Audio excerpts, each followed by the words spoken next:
오늘날 어떤 분들은 7교회 예언을 그 당시 소아시아 지역에 있는 7교회에게만 적용되는 편지서다라고 해석합니다. 7교회에게 보내는 글은 편지이지 예언이 아니라는 말을 하고 있는 것입니다. 그러나 그런 해석에는 문제가 있습니다. 왜냐하면 그리스도께서 사도 요한에게 7교회에 대한 말씀을 주시면서 이것은 미래에 대한 계시라고 분명하게 말씀하셨기 때문에 그런 것입니다. 자, 계시록 1장 19절에 그 말씀이 있습니다. 네가 본 것과 사도 요한이 본 것과 과거죠. 이제 있는 일과 현재를 말한 것입니다. 장차 될 일을, 미래에 있는 일을 기록하라.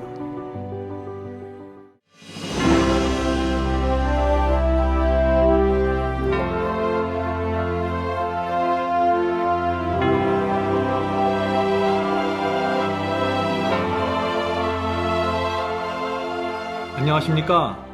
마지막 사명 바이블 칼리지의 강사 앤드류 강입니다. 요한계시록의 전체 시리즈는 마지막 사명 웹사이트의 바이블 칼리지에 잘 준비되어 있습니다. 적그리스도와 짐승의 표, 마지막 환란과 칠재앙, 그리고 기독교 역사에 대한 전반적이고 정확한 말씀이 준비되어 있습니다.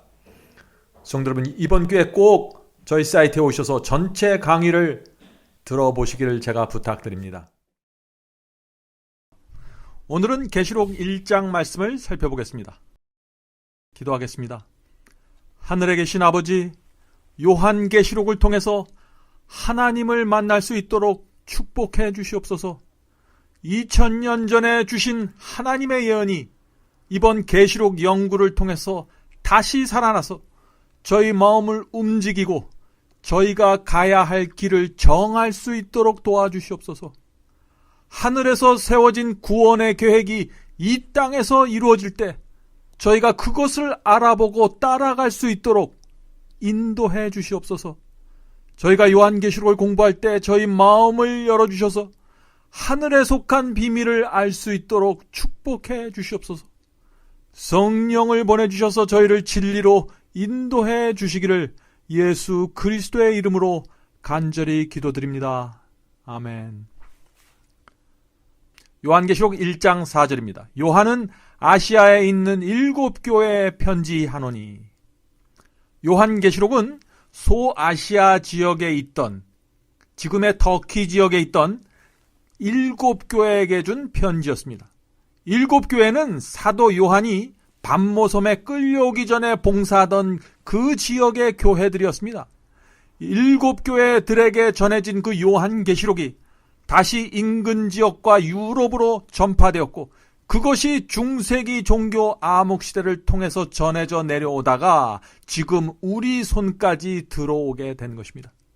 요한계시록에는 하나님의 기이하신 섭리와 성도들의 땀과 피가 배어있는 놀라운 책입니다. 그러므로 요한계시록의 말씀을 받는 우리의 마음과 태도는 특별해야 하는 것입니다. 계시록에는 성도들을 진리로 인도하고자 하는 하나님의 열망이 담겨져 있기 때문에 그런 것입니다. 우리는 요한계시록을 공부할 때마다 그곳에서 하나님의 열망과 하나님의 소원을 느끼고 만질 수 있게 되는 것입니다. 각 시대마다 성도들은 요한계시록을 통해서 그리스도의 재림을 바라보았고, 고난과 핍박 속에서도 희망을 붙잡고 신앙을 지켰던 그 원동력이 바로 요한계시록이었습니다. 성도 여러분, 요한계시록은 마지막 시대의 성도들을 위해서 기록되었다고 해도 과언이 아닌 책입니다.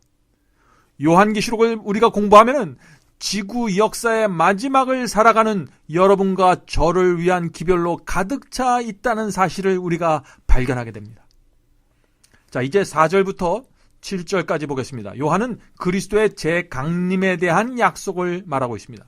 계시록 1장 4절부터 5절 그리고 7절입니다.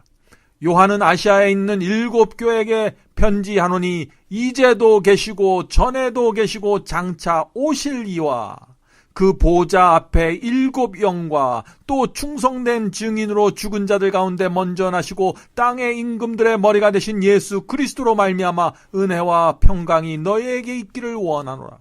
우리를 사랑하사 그의 피로 우리 죄에서 우리를 해방하시고 7절입니다. 볼지어다 구름을 타고 오시리라. 각인의 눈이 그를 보겠고 그를 찌른 자들도 볼 터이요 땅에 있는 모든 족속이 그를 인하여 애곡하리니 그러하리라. 아멘. 자, 이 말씀에서 4절에서 이제도 계시고 전에도 계시고 장차 오실 이가 라고 했는데 이분이 누구신가요? 예수님이신가요? 아니면 하나님이신가요? 이어지는 말씀을 읽어보면은 이분이 누구인지 우리가 알 수 있습니다. 자, 4절을 보겠습니다. 4절에 그 보좌 앞에 7 영과라고 했습니다. 보좌 앞에 있는 이 7 영은 누구실까요? 물론 성령님을 뜻하는 것입니다. 7은 완전을 뜻하는 숫자죠. 그러므로 7 영이라는 것은 완전하신 하나님의 영, 곧 성령을 뜻하는 것입니다. 5절에서 충성된 증인으로 죽은 자들 가운데 먼저 나시고 땅의 임금들의 머리가 되신 예수 그리스도로 말미암아 라고 나오죠. 자, 그러므로 4절에서는 7 영인 성령님이 나왔습니다. 또 5절에서는 그리스도께서 나오셨습니다. 죽은 자들 가운데서 먼저 나신 그리스도께서 나왔습니다. 자, 그렇다면 우리가 맨 앞에서 읽었던 이제도 계시고 전에도 계시고 장차 오실 이는 누구일까요? 하나님이십니다. 지금 이 장면은 예수께서 재림하시는 그 장면을 얘기하는 것입니다. 예수께서 재강림하실 때 예수님과 천사들만 오는 것이 아니라는 것입니다. 하나님께서 오시고 성령님께서 오시고 예수께서 오시고 천사들 전체가 성도들을 데리러, 의인들을 데리러 이 땅에 내려오시는 것입니다. 어쩌면 예수께서 재림하실 때는 하늘 전체가 텅 비게 될지 모르겠습니다. 에덴 동산 이후 4000년 동안 사탄과 치열한 전쟁 중에 십자가가 세워졌고 하나님의 아들이 죽었습니다. 그리고 중세기 적그리스도가 나타났고 5천만 명 이상의 성도들이 죽었습니다. 이제는 지구 역사가 6000년이 지나가는 때입니다. 최후 승리를 거두시고 예수께서 재강림하시는데 하나님과 성령께서 하늘 예루살렘에 앉아서 성도들을 그냥 기다릴 수는 없는 것이죠. 그래서 세 분 하나님께서 천사들과 함께 지구로 내려오신다는 것을 말하는 것입니다. 그리스도의 재강림은 온 우주의 중심이 지구로 옮겨지는 놀라운 장면이 되는 것입니다. 여기서 한 가지 언급할 말씀이 있습니다. 사도 요한은 예수께서 재강림하실 때 하나님과 성령님을 분리해서 언급했습니다. 그래서 세 분 하나님께서 오시는 것으로 설명했습니다. 그러나 오늘날 어떤 그리스도인들은 성령을 하나님께로부터 나오는 어떤 특별한 기운이나 힘 또는 파워로 생각하고 있습니다. 성령은 하나님이나 그리스도처럼 하나의 독립된 인격체가 아니라 능력이나 force, 힘이라고 생각하는 것이죠. 성령은 하나님 같은 신이 아니라고 생각하는 것입니다. 그러나 그런 식으로 성령을 생각하고 대하면은 우리가 성령의 인도와 감화를 인식하고 받아들이는 데 있어서 큰 문제가 생기게 됩니다. 우리와 하나님, 우리와 예수님의 관계는 인격적인 관계입니다. 성령님과의 관계도 인격적이어야 합니다. 성령과 인격적인 관계를 우리가 맺지 못한다면 성령의 판단과 성령님의 생각과 지혜를 구하지 않게 되죠. 또 내 곁에서 도와주시고 내 안에서 역사하시는 그 성령의 임재를 인식할 수 없게 되는 것입니다. 예수께서도 성령을 이름을 가진 인격체로 말씀하셨습니다. 자, 그 말씀을 볼까요? 마태복음 28장입니다. 너희는 가서 모든 족속으로 제자를 삼아 아버지와 아들과 성령의 이름으로 침례를 주고, 분명하죠? 성령의 이름, 성령께서 이름을 갖고 계신 분이십니다. 자, 바울도 성령을 생각하고 근심하는 인격체로 소개했습니다. 에베소서 4장 30절 말씀입니다. 하나님의 성령을 근심하게 하지 말라. 그 안에서, 성령 안에서 너희가 구속의 날까지 인치심을 받았느니라. 자녀가 부모의 권면을 거절하면 부모 마음에 근심이 생기는 것처럼 우리가 성령의 음성을 거절하면 성령의 마음에도 근심이 생긴다는 것입니다. 성령이 인격체가 아니라면 근심이 생길 수 없는 것이죠. 우리가 성령의 마음에 근심을 계속해서 주면 어떻게 될까요? 바울은 성령께서 우리에게 하나님의 인을 쳐 주실 수 없다고 했습니다. 그래서 결국 구원을 잃어버리게 된다고 말하는 것입니다. 바울은 성령을 근심하고 인을 치는 인격체로 설명했다는 사실을 기억하시기 바랍니다. 사도 베드로는 성령을 속이지 말라고 경고했습니다. 그 말씀이 사도행전 5장 3절에 있습니다. 베드로가 가로되 아나니아야 어찌하여 사탄이 네 마음에 가득하여 내가 성령을 속이고 땅값 얼마를 감추었느냐. 자, 성령께서 인격체가 아니라 단지 하나님께로부터 나오는 어떤 기운이나 파워라고 한다면 어떻게 성령을 속이고 땅값 얼마를 감추었냐라고 말할 수 있을까요? 사도들에게 있어서 성령은 완전한 인격을 가진 하나님이셨습니다. 자, 계시록 1장 6절로 넘어가겠습니다. 계시록 1장 6절입니다. 그의 아버지 하나님을 위하여 우리를 나라와 제사장으로 삼으신 그에게 영광과 능력이 세세토록 있기를 원하노라. 아멘. 그리스도께서 우리를 나라와 제사장으로 삼으셨다고 했습니다. 자, 이 말씀이 무슨 뜻일까요? 우리는 두 가지를 생각해 보아야 합니다. 먼저 우리를 나라로 삼으신다는 말씀의 의미를 살펴보죠. 하나님을 믿는 자들은 천국의 시민이 되는 것입니다. 빌립보서 3장 20절에 그 말씀이 있습니다. 오직 우리의 시민권은 하늘에 있는지라. 성도들은 우리는 하늘나라의 시민권을 가지고 있는 사람입니다. 그러므로 하늘의 왕이신 하나님께서 우리를 다스리는 왕이 되시는 것입니다. 우리가 주님을 구세주로 받아들일 때 우리는 하나님을 내 주인과 왕으로 받아들이는 것입니다. 이 땅의 나라는 헌법으로 통치되는 것처럼 우리도 하나님의 나라가 되면은 하나님의 계명과 말씀으로 통치를 받게 되는 것입니다. 그리스도인은 민주주의 방식으로 사는 것이 아닙니다. 그리스도는 철저하게 하나님의 통치에 의해서 움직여지는 나라가 되어야 하는 것입니다. 그러므로 그리스도인은요, 다수가 원하는 대로 따라가는 것이 아닙니다. 내 육신의 음성과 내 양심의 음성이 서로 투표해서 이기는 쪽으로 결정해갖고 내가 쫓아가는 것이 아니라는 것입니다. 그리스도인은 하나님의 뜻대로 사는 사람들입니다. 하나님의 말씀에 의해서 움직이는 사람들입니다. 그러므로 우리가 하나님의 나라가 되었다는 그 말씀의 뜻은 내 안에서 하나님께서 왕으로서 결정하신다는 것입니다. 자, 그렇다고 해서 우리가 구원받기 위해서 억지로 순종하고 할 수 없이 계명에 복종하는 그런 처절한 삶을 산다는 것이 아닙니다. 그리스도인의 삶은 하나님의 은혜가 주인이 되어서 끌고 가는 은혜의 왕국입니다. 십자가의 피의 은혜가 너무나 커서 그 은혜의 종이 되어 주님의 말씀에 끌려가는 것입니다. 그것이 그리스도인의 생애이고 은혜의 왕국이 되는 것입니다. 자, 그럼 우리를 제사장으로 삼으신다는 것은 무슨 뜻일까요? 제사장은 죄인을 하나님께로 인도하며 중보하는 직분입니다. 사도 바울은 우리가 제사장이 되는 것에 대해서 놀라운 말씀을 주셨습니다. 여러분들 한번 이 말씀을 들어보시기 바랍니다. 로마서 15장 16절입니다. 이 은혜는 곧 나로 이방인을 위하여 그리스도 예수의 일꾼이 되어 하나님의 복음의 제사장 직무를 하게 하사 이방인을 제물로 드리는 그것이 성령 안에서 거룩하게 되어 받으심직하게 하려 하심이라. 제사장은 양을 제단 위에 놓고 태우는 일을 하기 때문에 바울은 우리도 복음의 제사장이 되어 영혼들을 제물로 드려야 한다고 말하는 것입니다.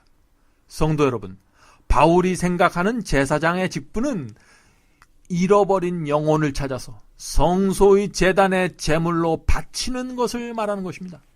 바울은 영혼을 성소까지, 교회까지 인도하면 제사장 직분이 끝난다고 말하지 않았습니다.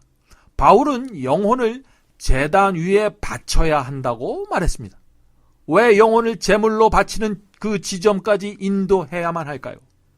왜냐하면 단순히 교회로 들어오는 것만으로는 구원받을 수 없기 때문입니다. 바울은 일평생 동안 전도의 삶을 살았던 사도입니다. 바울의 전도를 통해서 많은 이방인들이 초대교회 안으로 들어왔습니다. 그런데 바울은 교회 안에 들어온 신자들이 세속의 시험을 받고 넓은 길을 따라가다 흔들려 떨어져 나가는 모습을 많이 보았던 것입니다. 또한 거짓 선지자들이 전하는 거짓 복음을 받아들이고 진리를 떠나가는 모습을 많이 보았습니다. 예수님을 영접하고 교회 안에 들어왔지만은 세상을 사랑하기 때문에 휩쓸려 떠내려갔고 돈을 사랑해서 구원을 잃어버리는 영혼을 많이 보았던 것입니다. 그래서 사도 바울이 로마서 15장 16절에서 아까 저희가 읽었던 말씀처럼 이렇게 말하는 것입니다. 하나님의 복음의 제사장 직무를 하게 하사 이방인을 제물로 드리는 그것이 성령 안에서 거룩하게 되어 받으심직하게 하려 하심이라. 바울은 영혼을 제물로 바쳐서 태워야만 그 영혼이 거룩하게 되고 하나님께서 받으실 수 있다고 하는 것입니다. 영혼을 제단에 제물로 바쳐서 거룩하게 한다는 것, 그것이 어떤 것일까요? 마음과 생애가 하나님의 제단 위에서 태워져서 아름다운 향기가 되어 하나님께 올라갈 수 있어야 한다는 것이죠. 하나님께서는 태워진 영혼을 받으신다는 사실을 잊지 마시기 바랍니다.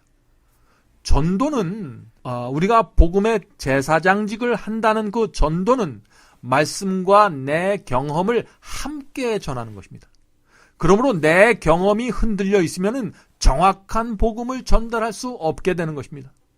우리가 정말 제사장 직분을 올바로 하기 원한다면 내 자신이 먼저 제단 위에 올라가서 마음과 생애를 태워서 바치는 경험을 해야 하는 것입니다. 계시록 1장 7절입니다. 볼지어다 그가 구름을 타고 오시리라. 각 사람의 눈이 그를 보겠고 그를 찌른 자들도 볼 것이요 땅에 있는 모든 족속이 그로 말미암아 애곡하리니 그러하리라. 아멘. 자, 이 장면은 예수께서 재림하시는 장면입니다. 그리스도의 재림은 아무도 몰래 조용히 오는 것이 아닙니다. 지진이 일어나고 무덤이 열리면서 죽은 성도들이 부활하게 될 것입니다.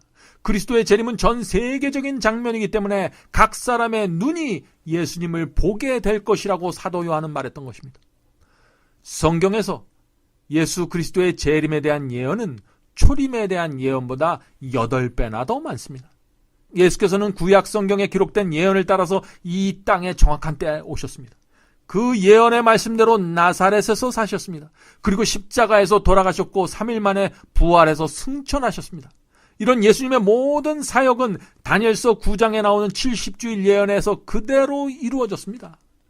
그런데 성경은 예수 그리스도의 재강림에 대해서 이 초림보다 훨씬 더 많이 강조하고 있다는 사실입니다.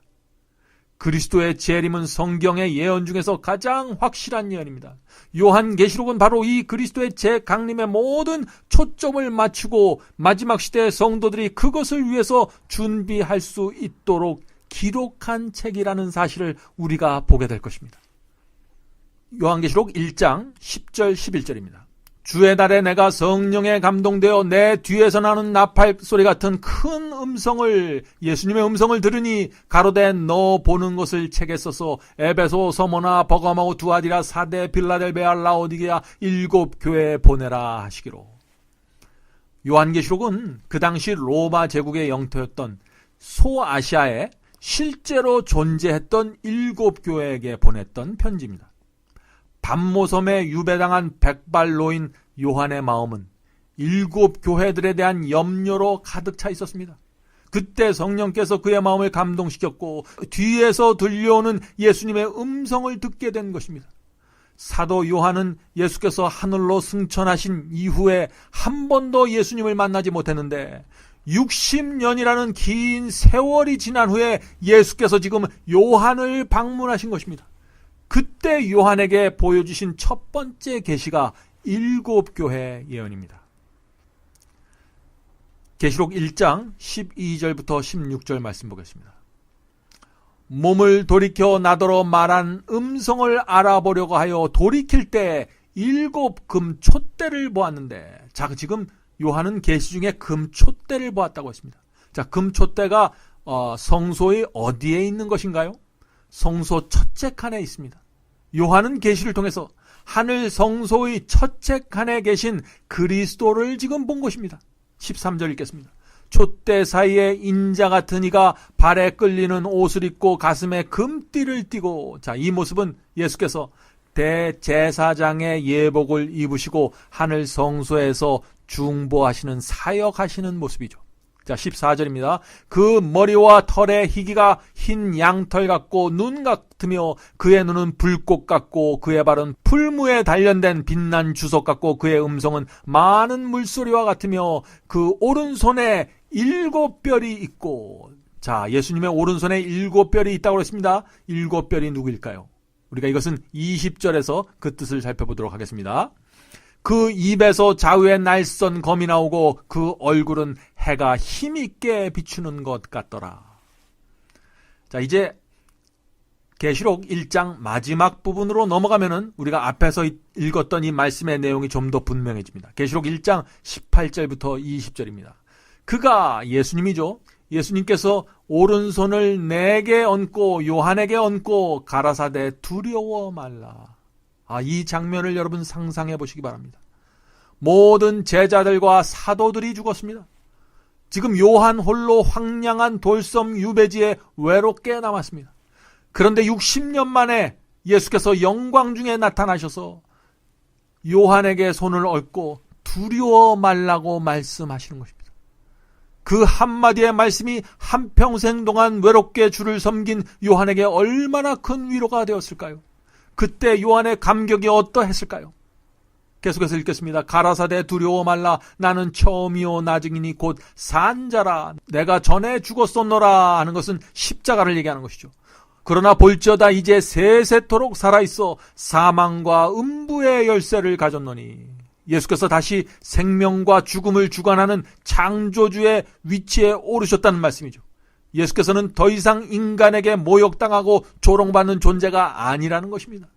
19절입니다. 그러므로 내 본 것과 이제 있는 일과 장차 될 일을 기록하라. 내가 본 것은 내 오른손에 7별의 비밀과 7금 촛대라.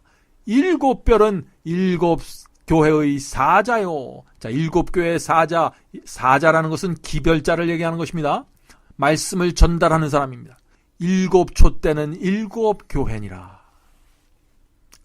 예수께서는 7 촛대와 7별이 무슨 뜻인지 이 말씀 속에서 설명해 주셨습니다. 20절에서 7 촛대는 7 교회니라 그랬죠. 자, 그러므로 하늘 성소에서 7 촛대 사이를 거니시는 그리스도의 모습은 각 시대마다 교회를 돌보시면서 인도하시는 예수님의 모습을 말하는 것입니다. 7 촛대는 7 교회라는 것이죠. 자, 그런데 교회를 돌보시는 예수님의 오른손에 7별을 붙잡고 있다고 했습니다. 그 말씀이 계시록 1장 16절과 20절에 있습니다. 그 오른손에 7별이 있고 7별은 7 교회의 사자요. 7 교회의 사자는 예수께서 7 교회에게 보내는 메신저, 기별자를 뜻하는 것입니다. 그러므로 7 교회의 예언은 예수께서 각 시대마다 당신의 오른손으로 붙잡고 사용하시는 종들을 교회에게 보내주시겠다는 약속을 포함하고 있는 것입니다. 그래서 우리가 7 교회의 예언을 살펴보면 매 시대의 교회마다 사탄의 공격을 받게 되는데 그때마다 예수께서 교회에게 신실한 주의 종들을 보내주시는 장면이 나오는 것입니다. 7 교회의 예언에서 우리는 그리스도께서 교회의 종들을 보내실 때마다 2가지 반응이 나타나는 것을 볼 수 있습니다. 교회가 어둠의 세력에 의해서 주도되고 있으면 그때는 하나님의 종들이 말씀을 전해도 거절하고 핍박하고 순교당하는 일들이 일어나게 됩니다. 그러나 빛의 세력이, 진리의 세력이 교회를 움직이고 주도하고 있으면 예수께서 당신의 종들을 통해서 보내주시는 그 말씀을 기쁨으로 받아들이는 장면이 나오는 것입니다. 그 결과 세속과 거짓 복음이 물리쳐지고 부흥과 개혁이 일어나게 되는 것입니다. 이것이 기독교 역사에서 수없이 반복되고 있는 모습이고 지금 이 시대에도 마찬가지인 것입니다. 오늘날 어떤 분들은 7 교회의 예언을 그 당시 소아시아 지역에 있는 7 교회에게만 적용되는 편지서다라고 해석합니다. 일곱 교회에게 보내는 글은 편지이지 예언이 아니라는 말을 하고 있는 것입니다. 그러나 그런 해석에는 문제가 있습니다.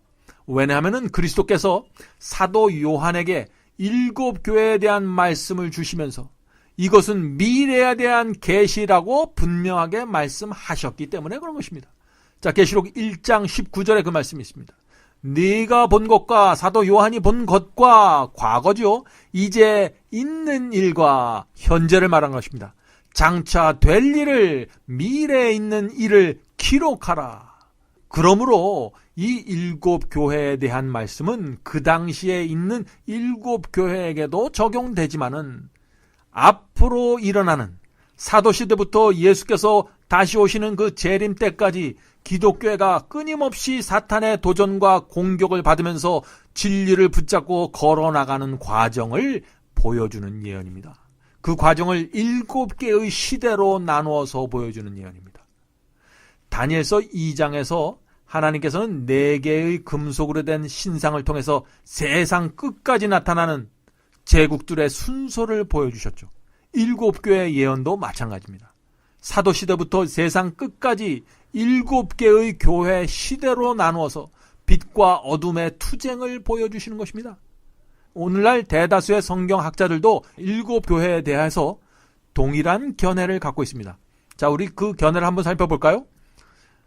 윌리엄 맥커렐 박사가 있습니다. 교회에게 보내는 그리스도의 7 서신이라는 책에서 그는 이렇게 기록했습니다. 7교회에게 보낸 사도 요한의 서신을 그 당시 즉 1세기에 존재했던 7교회에게만 적용시켜서는 안 된다. 왜냐하면 그 편지들은 예언적인 내용을 담고 있기 때문이다. 7교회에게 보내는 서신은 기독교의 역사를 7개의 기간으로 나누어서 설명하고 있으며 아울러 7으로 나누어진 각 시대마다 특징적으로 나타나게 될 교회의 상태를 묘사하고 있다. 자, 분명하죠? 또 하나 읽어보겠습니다. 캠브리지 바이블입니다. 7교회는 세상에 있는 하나님의 거룩한 교회를 대표한다. 사도 요한이 7교회에게 보낸 편지는 각 시대마다 교회의 영적 상태와 도덕적 수준이 어떻게 변천하여 나갈지를 분명하게 보여주고 있다. 자, 한 가지 흥미로운 사실은요. 7교회 예언은 각 시대의 교회마다 공통된 구조와 흐름을 가지고 설명하고 있다는 것입니다. 각 시대의 교회마다 4가지의 특징이 반복해서 나오는 것입니다. 자, 첫 번째 특징은 각 시대의 교회 이름을 말할 때마다 그 시대를 대표하는 특별한 의미와 경험이 그 교회 이름에 포함되어 있다는 것입니다. 예수께서 에베소, 서모나, 버가모, 두아디라, 사데, 빌라델베아, 라오디게아 교회라는 그 이름이 갖고 있는 그 의미를 통해서 그 시대, 각 시대의 교회 형편을 보여주신 것입니다. 그것은 하나님의 놀라운 지혜죠. 우리가 7교회 예언을 살펴볼 때 이 말씀의 의미를 여러분들이 더 정확하게 이해하게 될 것입니다. 자, 두 번째 특징은 각 시대 교회마다 예수께서 주시는 칭찬이 있고 책망이 나오는 것입니다. 우리는 그리스도의 칭찬과 책망에서 무엇이 주님의 뜻이고 무엇이 참된 구원의 경험인지 확인할 수 있는 것입니다. 7교회의 모든 칭찬과 책망을 보면서 하나님께서 어떤 것을 좋아하시고 하나님께서 어떤 것을 싫어하는지 우리가 알 수 있는 것입니다. 또한 각 시대의 교회마다 어떤 그리스도인들이 하나님의 편에 서 있었고 어떤 사람들이 사탄의 앞잡이로 기만당했는지 우리가 알 수 있는 것입니다. 자, 세 번째 특징은 각 시대 교회마다 사탄이 거짓 선지자를 보내서 교회를 공격하는 장면이 나오는 것입니다. 이 세 번째 특징은 정말 중요한 특징입니다. 왜냐하면 이 세 번째 특징을 통해서 우리는 각 시대마다 어떤 사람들이 예수께서 보내신 종이고 어떤 사람들이 사탄이 보낸 거짓 선지자인지 구별할 수 있기 때문이죠. 7교회 예언을 공부하고 나면은 마지막 시대에 우리가 사는 이 시대에 누가 하나님께서 보낸 종이고 누가 거짓 선지자인지 분별할 수 있게 되는 것입니다. 7교회 예언을 공부하면서 우리는 이러한 훈련을 받게 되고 이러한 진리에 익숙하게 되는 것입니다. 자, 네 번째 특징. 각 시대 교회마다 이기는 자들에게 주시는 그리스도의 약속이 나옵니다. 각 시대마다 이기는 사람들이 있습니다. 각 시대마다 사탄의 기만과 핍박에 굴복하지 않는 그리스도인들이 있었습니다. 하나님께서는 진리를 위하여 가난과 핍박이라는 좁은 길을 선택한 그리스도인들을 결코 잊지 않으십니다. 이 땅에 사는 동안 사람들의 눈에 부족하고 미천한 자로 보일지라도 하늘 생명책에는 그 누구의 이름보다도 분명하게 기록될 것입니다. 하나님께서는 이기는 자들의 이름 한자 한자를 당신의 손바닥에 기록하고 기억하십니다. 자, 그럼 이제부터 7교회 예언을 하나씩 살펴볼 텐데 제가 앞에서 말씀드린 이 4가지 특징을 따라서 살펴보도록 하겠습니다. 교재 465페이지입니다. 7교회 예언에서 첫 번째 교회는 에베소 교회입니다. 에베소 교회. 자, 에베소 교회는 사도 시대의 교회를 뜻하는 것입니다. 초대 기독교회이죠. 그러므로 에베소 교회는 서기 1세기의 교회입니다. 자, 계시록 2장 1절부터 7절에 에베소 교회에 대한 말씀 전체가 나옵니다. 그 말씀 전체를 읽겠습니다.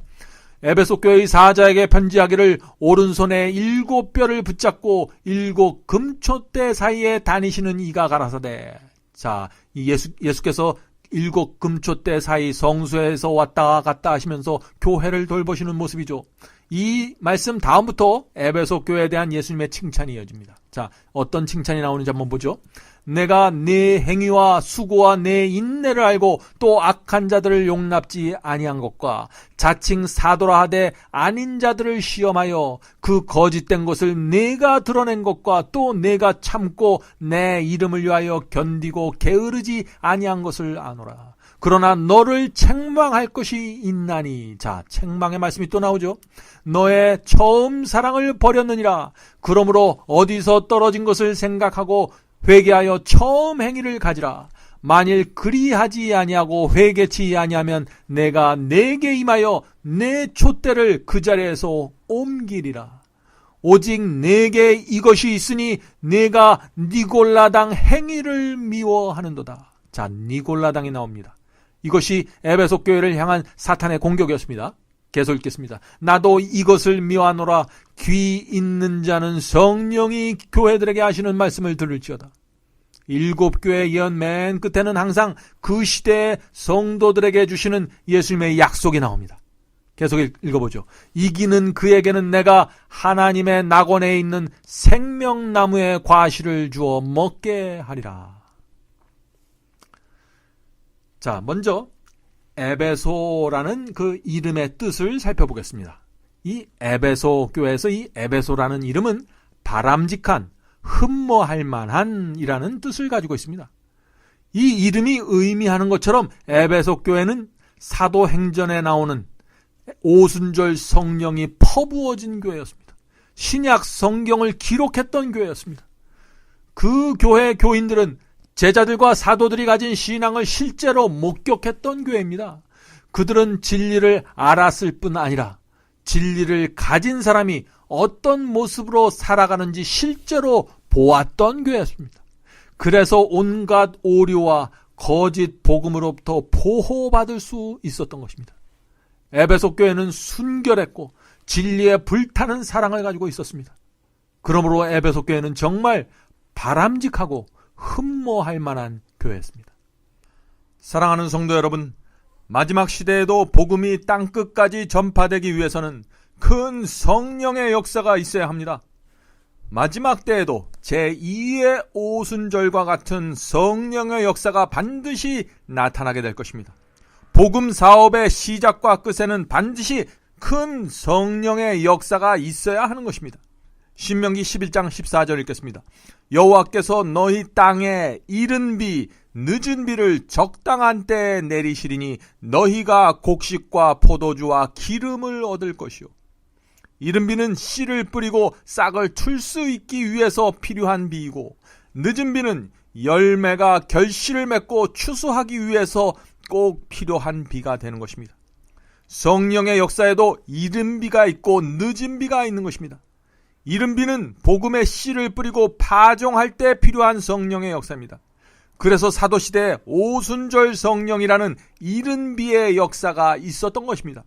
이른비 성령을 받았기 때문에 제자들과 사도들이 방언과 죽은 자까지 살리는 큰 능력으로 복음을 전파할 수 있었던 것입니다. 그것처럼 열매를 거두는 마지막 추수를 위해서 또 한 번의 큰 성령의 역사가 필요한데, 그것이 바로 늦은 비 성령의 역사인 것입니다. 늦은 비는 이른 비보다 더 큰 성령의 부어짐으로 나타날 것입니다. 그래서 사도 야고보가 이렇게 말씀했던 것입니다. 야고보서 5장 7절입니다. 그러므로 형제들아, 주의 강림하시기까지 길이 참으라. 보라, 농부가 땅에서 나는 귀한 열매를 바라고 길이 참아 이른 비와 늦은 비를 기다리나니. 분명하지 않습니까? 이른 비 성령이 있고 늦은 비 성령이 있는 것입니다. 12제자와 다락방에 모였던 120명의 성도들에게 이른 비 성령이 부어져서 온 땅에 복음의 씨앗이 파종되었던 것처럼, 마지막 때에도 하나님께서 준비하신 백성들에게 늦은 비 성령이 부어져서 마지막 추수를 큰 능력을 가지고 마치게 될 것입니다. 마지막 때 늦은 비 성령을 받는 성도들에 의해서 세상 복음 사업이 마쳐지고 예수께서 재강림하시게 될 것입니다. 그렇다면 마지막 때 어떤 성도들이 그 늦은 비 성령을 받게 될까요? 성도 여러분, 에베소 교회를 보면 알 수 있습니다. 오순절 성령을 받았던 에베소 교회의 그 복음과 신앙을 깊이 살펴보면 어떤 성도들이 마지막 때 제2의 오순절 성령을 받게 될지 분명하게 보이는 것입니다. 지금은 그러므로 늦은 비를 받기 위해서 준비해야 할 때입니다. 자, 이제 에베소 교회에 대한 그 예수님의 말씀을 하나씩 살펴보겠습니다. 먼저 칭찬을 보겠습니다. 계시록 2장 2절. 내가 네 행위와 수고와 네 인내를 알고. 예수께서는 에베소 교인의 삶을 알고 계셨습니다. 예수께서는 에베소 교회 교인들의 행위와 수고와 인내를 칭찬하셨습니다. 왜냐하면 에베소 교회는 로마 제국 황제의 핍박 속에서도 지칠 줄 모르는 열심과 수고로 일하는 교회였기 때문입니다. 에베소 교회 성도들은 가난과 핍박 속에서도 성경 말씀을 그대로 순종하기 위해서 생애를 바친 사람들이었습니다. 오늘날 현대 기독교회는 이 점에 있어서 큰 부족함을 드러내고 있는 것입니다. 오늘날 우리의 신앙은 너무나 편안하고 너무나 행위와 수고와 인내가 없는 신앙인 것입니다. 너무나 편하고 쉬운 구원을 사람들에게 나눠주고 설명하고 있는 것입니다. 그래서 누군가 행위와 수고와 인내를 강조하면 어떻게 되나요? 사람들이 다 율법주의라고 비난을 하죠. 그러나 초대교회 신앙은 행위와 수고와 인내를 강조하는 신앙이었습니다. 예수께서는 바로 그런 신앙을 칭찬하셨던 것입니다. 자, 계속해서 예수님의 칭찬을 살펴보죠. 계시록 2장 2절입니다. 또 악한 자들을 용납지 아니한 것과. 예수께서는 에베소 교회가 악한 자들을 용납하지 않는 것을 칭찬하셨습니다. 자, 악한 자가 누구입니까? 행위와 수고와 인내의 신앙을 무시하고 교회의 표준을 떨어뜨리고 세속을 교회 안에 가지고 들어오는 자들이었습니다. 에베소 교회들은 그런 자들을 용납하지 않았기 때문에 예수께서 칭찬하셨던 것입니다. 교회에서 악한 자를 용납하지 않는 것은 쉬운 일이 아닙니다. 왜냐하면 교회에서 악한 자를 용납하지 않기 위해서 교회의 표준을 떨어뜨리고 교회의 세상을 갖고 들여오는 사람들을 위해서 말을 하고 설교를 하면은요, 인기를 잃어버리고 사랑이 부족하고 까다롭다는 말을 들을 수 있기 때문에 참 어려운 일입니다. 그러므로 악한 자를 용납지 않은 일은 아무나 할 수 있는 것이 아니라 자신의 평판과 인기를 그리스도의 십자가에 못 박은 사람들만 할 수 있는 것입니다. 악한 자를 용납지 않는 일은 자기를 사랑하는 대신에 하나님의 말씀과 영혼을 사랑해야만 할 수 있는 것입니다. 7교회의 예언을 살펴보면 그 속에 저와 여러분의 모습이 보이는 것입니다. 7교회의 예언은 현대 기독교회가 갖고 있는 모든 문제들을 들추어내서 우리에게 보여줍니다. 우리는 7교회의 예언을 통해서 하나님의 뜻을 더욱더 분명하게 보게 되고 그분께 더 가까이 나가게 되는 것입니다. 이제 기도하겠습니다. 하늘에 계신 아버지, 하나님의 예언을 살필 때 저희 편견과 고집이 깨어지고 진리를 있는 그대로 볼 수 있도록 도와주시옵소서. 주께서 저희를 불쌍히 여겨주셔서 도와주지 않으시면 저희가 말씀을 들어도 알 수 없고 말씀에 순종할 수도 없습니다. 오늘도 성령께서 저희의 발걸음을 인도해 주셔서 그리스도의 손을 잡고 살아갈 수 있도록 축복해 주시옵소서. 하나님의 예언을 본 성도처럼 큰 마음을 갖고 멀리 보면서 살아갈 수 있도록 도와주시옵소서. 예수 그리스도의 이름으로 간절히 기도드립니다. 아멘. 성도 여러분 모두를 바이블 칼리지에 초청합니다. 여러분의 핸드폰에 마지막 사명 앱을 다운받으시면 누구나 바이블 칼리지를 들으실 수 있습니다. 누구든지 원하는 시간에 오셔서 강의를 들으실 수 있습니다. 물론 무료로 들으실 수 있습니다. 다양한 주제의 강의가 이루어집니다. 기독교 역사와 수많은 교파들이 나누어진 이유와 배경에 대해서 말씀드립니다. 또 천주교와 개신교의 차이점을 살펴봅니다. 로마서, 갈라디아서, 예정론, 7년 환란과 이스라엘 제3성전, 성령을 받는 방법, 참된 방언이란 무엇인가, 참된 거듭남과 중생의 경험, 이런 주제들로 기독교인들이 꼭 알아야 할 문제들을 다루게 됩니다. 성경절 하나하나 찾으면서 설명해 드리기 때문에 새로 신앙을 시작한 분들도 누구나 쉽게 분명하게 이해할 수 있습니다. 제가 최선을 다해 설명해 드립니다. 이번 기회에 여러분의 신앙을 말씀의 반석 위에 세우게 되길 제가 간절히 바랍니다. 그럼 바이블 칼리지에서 여러분을 찾아뵙겠습니다. 감사합니다.